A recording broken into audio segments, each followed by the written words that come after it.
Okay, 2019 wrap up. I quit reviewing movies in like November. I'm a busy man. I got a lot going on. But here's everything I didn't cover that I saw.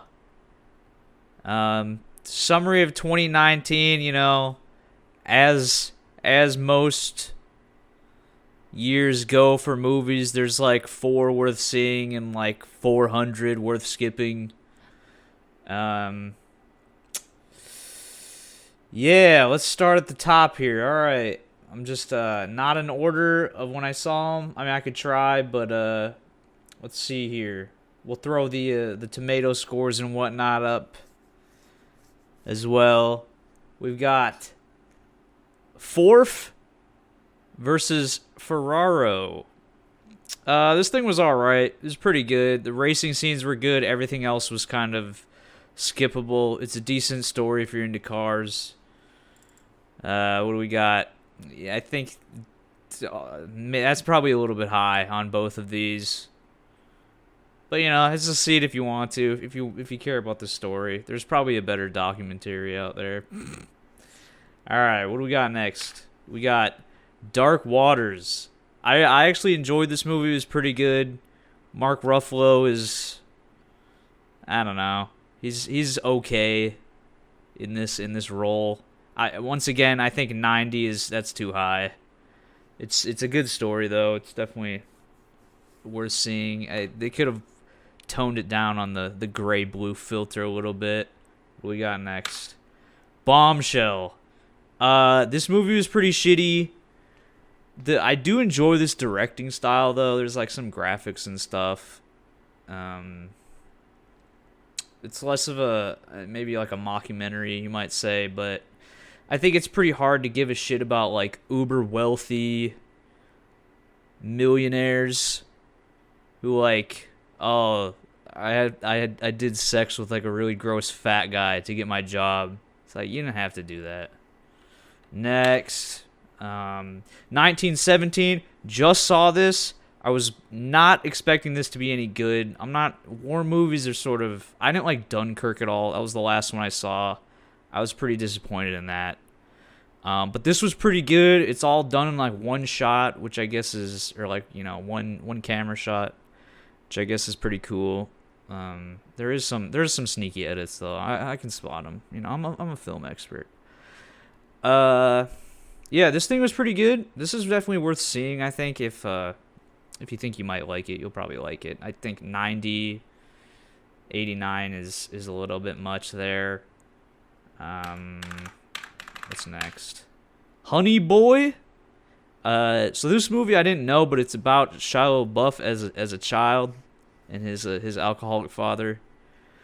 It was. I didn't have any idea what the hell I was going to see, and it wasn't terrible.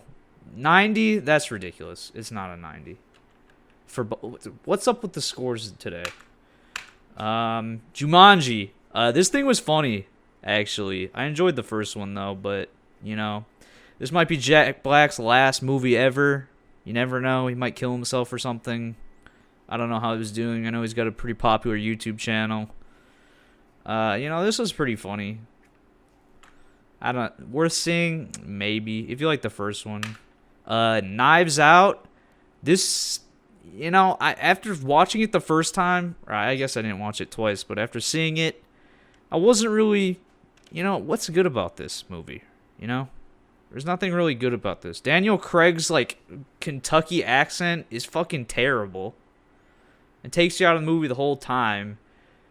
It's supposed to be like some crazy, Clue movie with like this big explosive cast, but I really just didn't think it was that good. It's not that interesting of the twist isn't that cool. I don't know. It's just not that good. Motherless Brooklyn. Edward Norton directed this thing. Yeah, this is a skip as well. It wasn't anything super impressive. There was some interesting period shots. They did a lot of stuff with old cars that is fucking hard to do. So Next, Queen and Slim. This thing wasn't great either.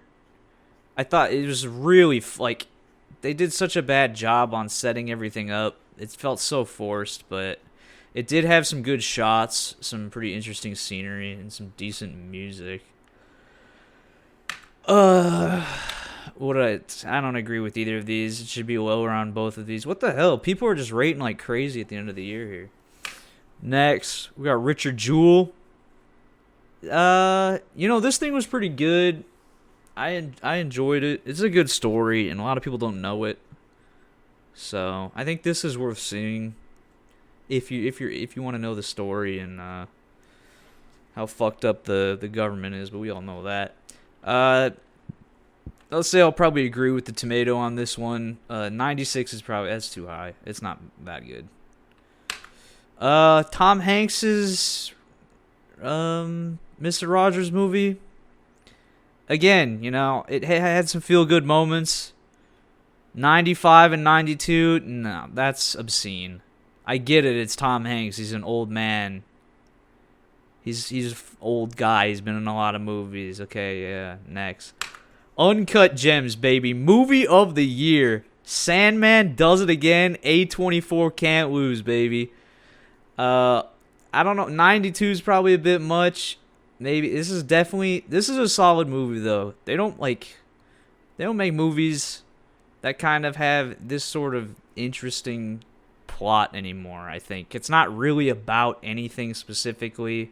It's just about this greedy old Jew and how fucked up people can get for greed and whatnot. 51, I think that's low. This movie has really good music. It has a lot of good shots, good atmosphere, a great sense of anxiety when Howard's running through his schemes and antics.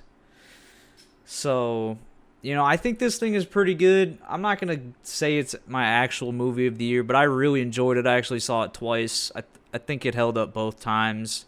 I know this is a lot of my friends hated this thing. A lot of them liked it. I don't know. It's really polarizing, I suppose. But I thought Sandler's performance was pretty spot on all the way through. There were some parts where it was like, all right, this is overacting. But I did really enjoy this thing.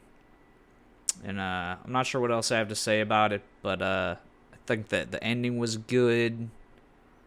It's a solid flick. I mean, the Sadfie brothers... They did Good Times with the guy from Twilight. Or it's Good Time with the guy from Twilight. And that thing was good too. Same guy did the score on that. The music was excellent. So I think this thing was pretty good. Alright. That's it for everything I saw in 2019. Probably not going to see anything else that comes out in 2019 now that we're 2 weeks into 2020, but a little update for the channel. I'm not a professional film critic.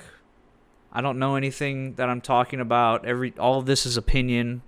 All of it's taste based. Everyone has different tastes. I have a shitty memory and I like to record my thoughts on everything. So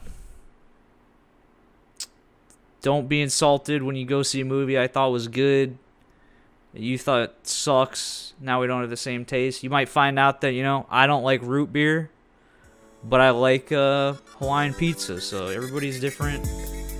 We're going to try to get more reviews out in 2020. There's nothing really coming up that I want to see, but we'll try and do that. As for now, I think, see him if you want to.